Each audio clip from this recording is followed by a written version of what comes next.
Hello everybody. Today we were going to talk about problems and resilience in adolescence and emerging adulthood.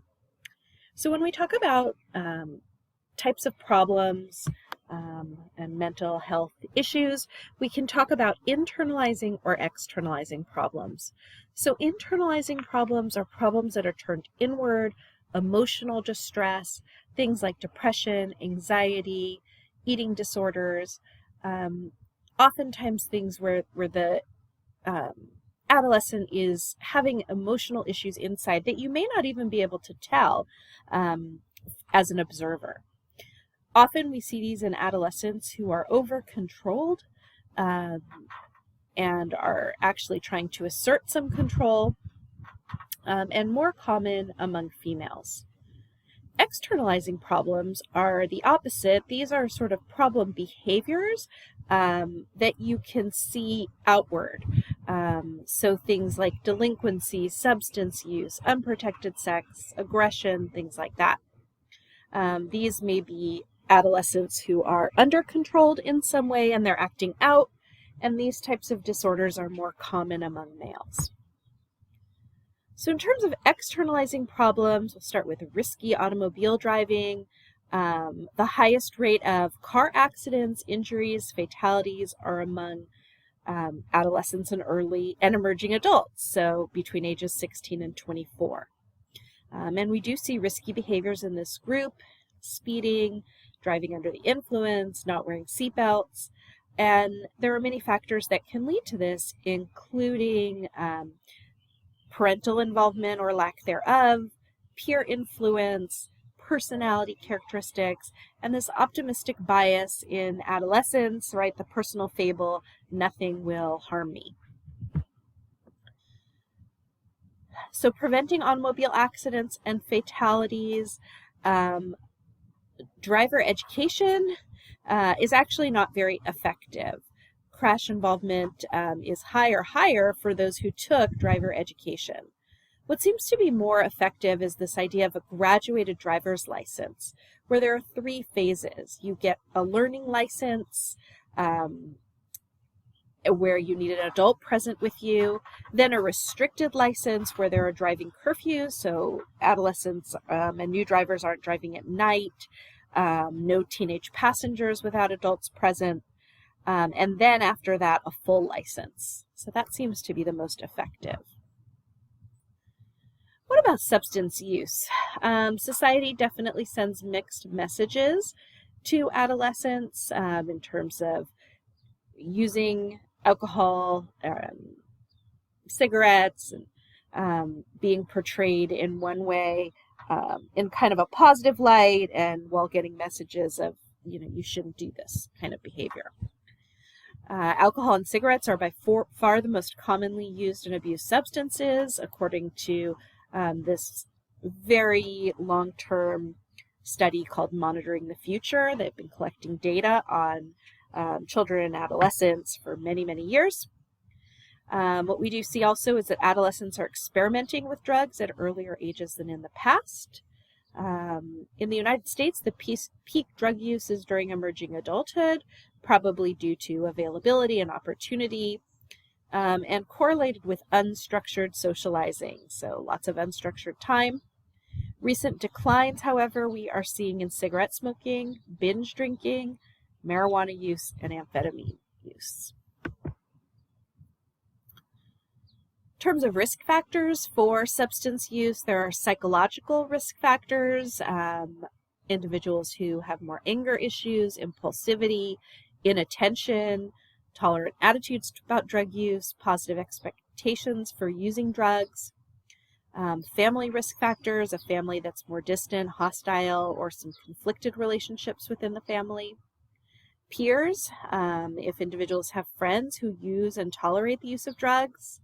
And then socially, living in a context that makes drug use easy. But there are also protective factors against substance use, so positive mental health, having high self-esteem, not being depressed, high academic achievement, engagement in school, close family relationships, and involvement in religious activities all seem to be protective from substance use. In terms of patterns of substance use, we can classify substance use in different categories. Experimental, so just trying a substance once or a few times, mostly out of curiosity. Social use, the use of substances in the course of social activities with one or more friends. Medicinal, so using the substance for relieving an unpleasant emotional state, like sadness, anxiety, stress, loneliness. We call this self-medication. Or addictive use, a pattern of substance use in which the person has come to depend on a regular use of the substances to feel good, either physically or psychologically. And individuals who have an addictive use of substances may show what we call tolerance, needing a larger amount of the drug to get the same effect. And withdrawal symptoms, so when an individual stops using the drug, you may see these physical symptoms that are often very unpleasant, known as withdrawal. All substance use in adolescence is by definition problem behavior. It's against the law, so therefore it is a problem. And it's just a matter of the degree, how an individual uses it, the societal, family, peer, school kind of construct in which the individual is in. In terms of prevention, there's all sorts of different substance use prevention programs. There are school programs that have been used, family sorts of prevention, like parents monitoring their children. The most successful prevention programs start young, so really getting this message across at a young age. Delinquency and crime and other externalizing problems. Any crimes by juveniles, it's considered delinquency. There is an age-crime relationship such that the majority of crimes are committed by men between the age of 12 and 25. So there we are, adolescence and emerging adulthood. This is when there's increased independence from adult authorities in combination with increased time with peers. There's a high homicide rate among young people in the United States, perhaps because of poverty and the availability of firearms. There are two types of adolescent offenders. We have life course persistent offenders versus adolescent limited offenders. So in terms of life course persistent, these are individuals who demonstrate antisocial behavior, this kind of delinquent criminal behavior, before adolescence and during adolescence, and they're at greater risk for continuing criminal activity into adulthood. Adolescent limited offenders, these engage in antisocial behavior only during adolescence. And these two types of offenders and patterns have very different causes and consequences. So in terms of life course persistent offenders, usually, not all the time, usually they are male, lower IQ, and perform more poorly in school. Typically, they have histories of aggression identifiable in childhood. They may be from disorganized families with hostile parents, and more likely than their peers to suffer from ADHD. Life course persistent offenders exhibit what we call a hostile attribution bias, where they interpret ambiguous interactions with others as deliberately hostile and retaliative. And then they retaliate in an aggressive way. Adolescent limited offending, these individuals have no problems in their infancy, childhood, or adulthood. We see relatively similar rates of adolescent limited offending in males and females. It's linked more to less close monitoring by parents during adolescence and affiliation with antisocial peers, more of a peer pressure, experimental time in an adolescent's life. Preventing crime and delinquency, there are programs that include therapy, vocational training, other programs like Outward Bound or Scared Straight. It's a fairly low success rate of these programs. We see what's called the peer contagion, which is an increase in delinquent behavior that often takes place as an unintended consequence of bringing adolescents with problems together for an intervention. Because in the intervention setting, they reinforce each other's delinquent tendencies and tend to find new partners for their delinquent acts. So it's sort of like you bring these adolescents together who are acting out, and instead of learning from your program, they teach each other other strategies for acting out. They become new partners in acting out, etc. In these programs, the adolescents are typically not voluntarily participating, so they're sort of forced there, and they're not really open necessarily to hearing what is being discussed. And these patterns of delinquency may have already been established in childhood. So most effective is using a multi-systemic approach. These are prevention strategies that address risk factors at several levels, so home, school, and neighborhood, trying to intervene, prevent these issues at many different levels. So intervening at home, school programs, and neighborhood kind of community programs as well. In terms of sources for externalizing problems, there can be socialization sources and individual factors. So socialization sources could be parenting style, family structure, friends' influence, the school, the neighborhood, the media, legal system, cultural beliefs. And individual factors, things like gender, ethnicity, aggressiveness, high sensation seeking, personality, cognitive deficits, and low impulse control. All right, on to internalizing problems. So where the issues are more emotional and turned inwards, depression is one of the most common types of internalizing problems. We do need to distinguish between depressed mood versus major depressive disorder. If you've taken a abnormal psychology class, you've probably talked about this, but we kind of use the word depressed in a layperson way, like I'm feeling depressed today, more so meaning sad, versus the psychological diagnosis of a major depressive disorder, which has very specific criteria as listed out in the American Psychological Association, DSM, Diagnostic and Statistical Manual for Mental Disorders. And so you have to have very specific criteria that last for specific amounts of time in order to get the diagnosis of depression. Causes of depression, talk about the diathesis stress model, that it's both genetic and environmental that causes a depressive episode. So in terms of genetics, people are potentially born with a biological predisposition for depression.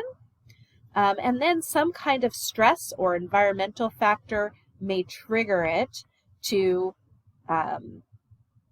kind of culminate in an actual diagnosis of depression. So maybe parents get divorced, or a child struggling in school, or gets in a fight with their friend. Something happens that causes the symptoms to show up.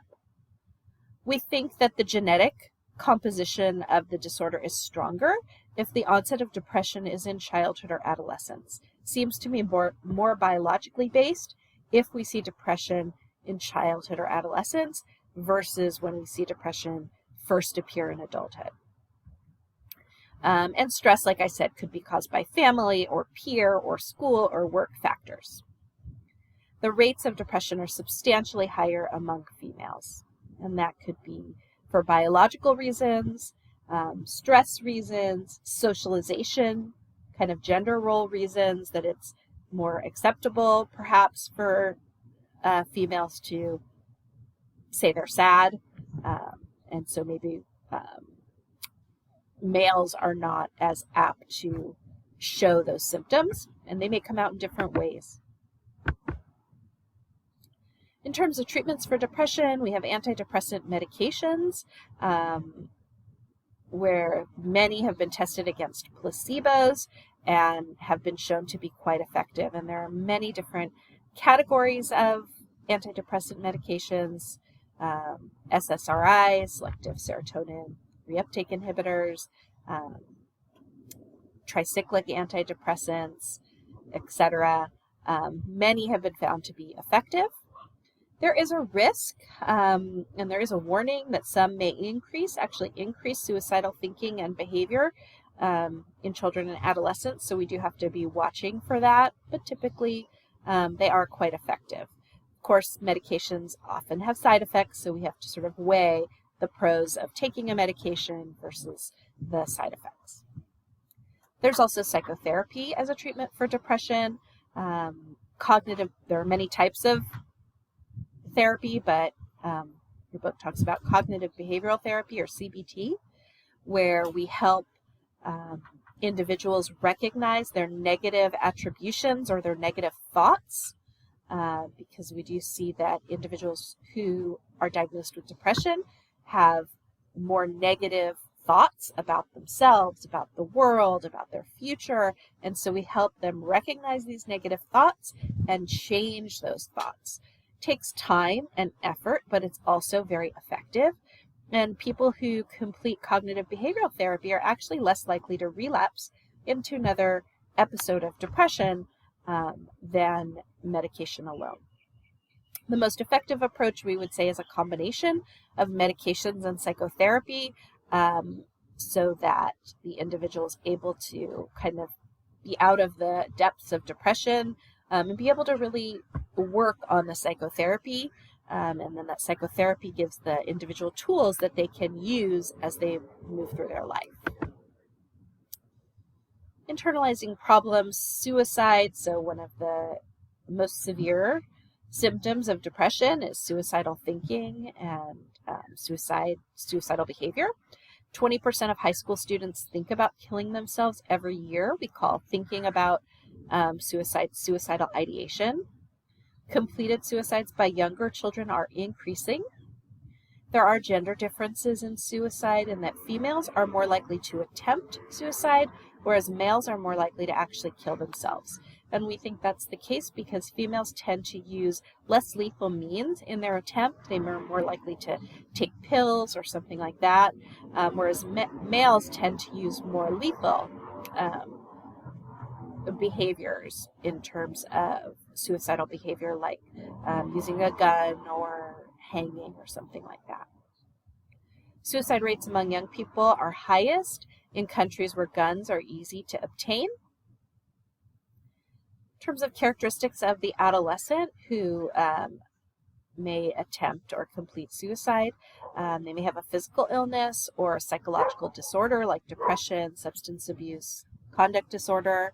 They may feel very hopeless, and often we see a prior suicide attempt. That's one of the myths of suicide, is that if someone has attempted suicide and not completed it, they must not be or not been successful in committing suicide, that they must not be serious about it. They're crying for help or they're trying to get attention. But we actually see that a past suicide attempt is quite predictive of actual suicide. So those are very much to be taken seriously.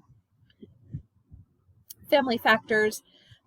We often see abuse, low parental monitoring, and poor communication, as well as parental psychopathology. And other factors of high levels of stress in school, in their social relationships, and a lack of involvement in school or work. Early warning signs of suicide, direct threats like "I wish I were dead" or "I have nothing to live for." Again, those are things that we should take very seriously. A previous suicide attempt, no matter how minor, 4 out of 5 people who commit suicide have made at least one previous attempt.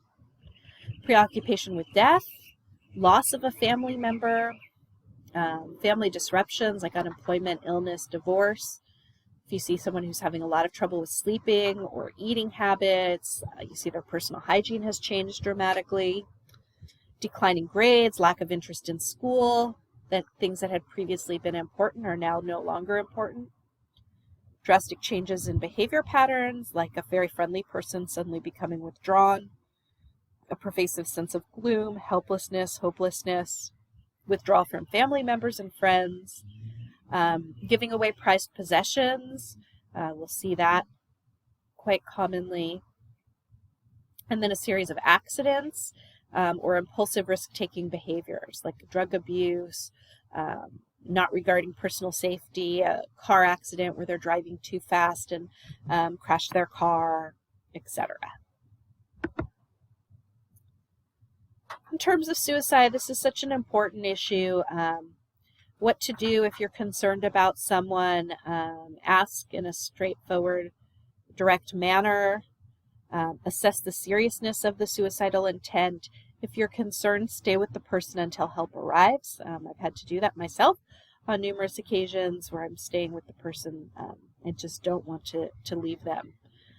Be a good listener, be supportive without being falsely reassuring, and try to persuade the person to obtain professional help or help them get the help they need.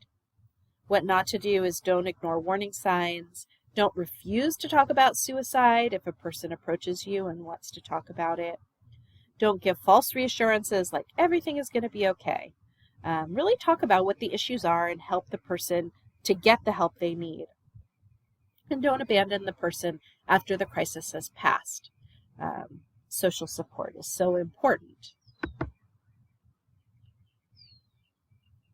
Treatment approaches, medications along with CBT, very similar to our treatments for depression.